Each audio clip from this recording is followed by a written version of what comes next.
আর সবচেয়ে আশ্চর্যের বিষয় হইলো যতটি মানুষ এই পর্যন্ত কবরে গেছে কিয়ামত অন্তরে আয় নাই, প্রত্যেকটারই লাগে জানি ভিতরে আযাব বলেছে, এরকম একটা গ্যারান্টি ধরে হারা করলে কয় তামাম দুনিয়ার যত মুমিন মুমিনাত মুসলমানের কবরের আযাব মাফ করে দাও। আশ্চর্যের বিষয়, মুমিনের কবরে আযাব হয়, সবার কবরে কি আযাব হয়? সবার বাপ মাই কি পাপী? পাইকারি দরে বলেছেন। আবার কিয়ামত হয় নাই, হাসরের মাঠে হেগুয়াজি হেরাই কয় যে কিয়ামত হবে, হাসরের মাঠে উঠুম, পুল সিরাত পার হব, হাসরে মিজানে জামু, মিজানের পাল্লায় উষা নিশা হইলে নেকি বদির, তারপরে যা জান্নাত জাহান্নাম। হাসরে উঠে নাই, মিজানে যায় নাই, পুল সিরাত পার হয় নাই, জবাবদিহিতার মুখোমুখি হয় নাই, কিন্তু মায়ের গুতা করা দুমে চলতে আছে। ইমরার মাটি উমরা ছাপা, উমরার মাটি উমরা ছাপা। তা আল্লাহ কি বিচার ছাড়া পিটান শুরু করলো? এটা হইল দুনিয়ার আদালতে তো বিচার ছাড়া জরিমানা নাই, বিচার ছাড়া কোন জুলুম যারা করে হেরাও তো একটা মিথ্যা বিচার করে শাস্তি দেয়। তার মতো বিচারই হয় নাই, কিন্তু মারপিট চালু, আমার মাথাই ধরে না। আমি একটা তফসির পড়বার লেছিলাম, সেই তফসিরে দেখলাম যে মহানবী মেরাজ শরীফে যাইতেছে, পঞ্চম আসমান না কয় আসমানের নাম লিখছে, যখন দেখে কি এক ব্যক্তির এক ফেরেশতায় বড় এক আতুর দেয়, ইমন ভাবে মাথায় ভারী মারতেছে, মগজ ছিটটা মিটটা ওয়ালে লাগতেছে, আবার ভালো হয়ে যেতেছে। তো মহানবীজি গাইতেছে জিব্রাইল দিয়ে, হ্যারে রকম পিটাই খেয়ে কি সে কয় কি ইয়া রাসূলুল্লাহ, এত নামাজ কাজা করছে, নামাজ পড়ে নাই। আরে মাত্র মহানবী মেরাজে যাইতেছে, যাইতে সময়টা বললে সেই পিটান চালু, মা নামাজের শাস্তি। হ্যাঁ, মেরাজ থেকে নামাজ লই আইব পাঁচ ওয়াক্ত, তারপরে সে মায়ের মুখ দিব। নামাজ আহে নাই, কিন্তু ফেরেশতা পিটে বলেছে মাথার মধ্যে মগজ মুগজ। আমি পই রে টাসকি খাই গেছে, যখন আমি এই তফসিরের নাম কইছি আর ওয়াজের মধ্যে কইছি, দেখো তোমরা আমি পই রে, আমি তো কোনো দল করি না, আর আমার কারোর লগে জাতিগত শত্রুতাও নাই, বাপ দাদা সম্পত্তির টানাটানিও নাই। আমি যাহা পাই আমি তাহা বলি। কোরআনে আমি পাইছি আত্মশুদ্ধি এই ইহ জীবনে করতে হবে। এই দেহটা নিয়ে যত কাল বাইচা আছি, এই বাইচা আছি যে কত বছর, হয়তো 20 বছর, 30 বছর, 40 বছর, 60 বছর, 80 বছর, 100 বছর, আত্মশুদ্ধি অবশ্যই করতে হবে, উপায় নাই। আত্মশুদ্ধি করবা, তোমার জন্য পুরস্কার আছে রবের তরফ থেকে। সেই পুরস্কার কি?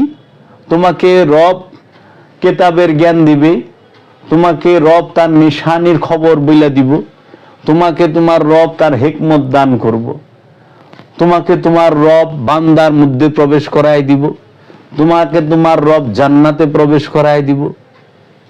আত্মশুদ্ধিতে কত পুরস্কার রব দিছে। আচ্ছা, আত্মশুদ্ধি করবা না? কোরআন বলতাছে নফসের উপরে জুলুম করছ, জাহান্নামে। নফসের উপরে জুলুম করছ, তুমি ধ্বংস। সম্পদ জমা করছ, ধ্বংস। অতিমের হক মাইরা খাইছ, দিন থেকে বাদ। আমি তো সব নগদ দেখতাছি। আর এতিমের হক মাইরা খেলে দিন থেকে বাদ হইবা, এটা তো মরণের পরে না, এখন প্রেজেন্ট। সম্পদ জমা করবা, হুতামা দুজকে যাইবে, এটা তো মরণের পরে না, প্রেজেন্ট। এখন সম্পদ জমা এখন করছ, মাইরপিট হইব মরণের পর, এটা হইল নগদে হবে। কাটা বিনলে যেরকম বিন্দার সাথে সাথে ব্যথা, যতক্ষণ কাটা থাকে ততক্ষণ ব্যথা, ঠিক সমস্ত অপকর্ম যতক্ষণ করব, অপকর্মের ব্যথাও তৎক্ষণাৎই হবে। অনে ব্যথা দুই প্রকার। কয় কি দূর, আপনার কথা তো মিলে না। কি মিলে না? কয় কি ওই যে লোকে যে এত কিছু মাইরা মুইরা খায়, কত টাকার মালিক, কত সুখে আছে, ভালো আছে। আরে পাগল, উন্নতি হইল দুই প্রকার, ধ্বংস দুই প্রকার। আমার সন্তান মরে গেল, এটা সাধারণ ধ্বংস।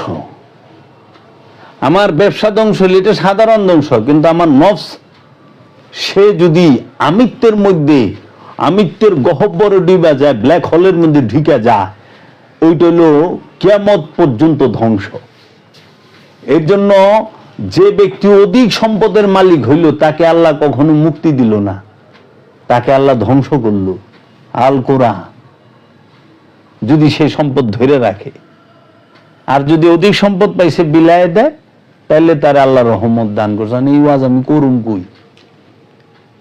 এবার শুনবো, এটা তো কোরআন দর্শন।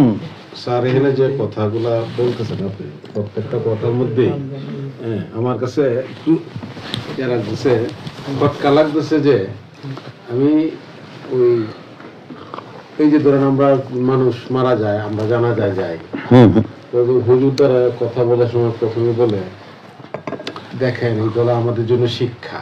এখান থেকে আমরা শিখলেন যে যে মারা গেছে তার কাছে সব বন্ধ হয়ে গেল, তার কাছে কোনো কিছু সে নিতে পারলো না। আর এত তা আপনার দোয়া দিলে হেঁটে যাইব নেতার কাছে। আমার কথাটা হইতেছে তারপরে ওইটা আপনি আবার দোয়া করতেছেন কেন? তার লাগে সে তো গেছে পিছায়, তার কাছে কোনো কিছু পৌঁছাবে না। জি, মানে কথাগুলো কন্ট্রাডিকশন মূলক, তাহলে নিশ্চয়ই এই দোয়া তার করার কথা না, তার লাগে এটা প্রযোজ্য না। আর এখানে যে কিয়ামত কিংবা কবর এই বিষয়গুলো আমার একটু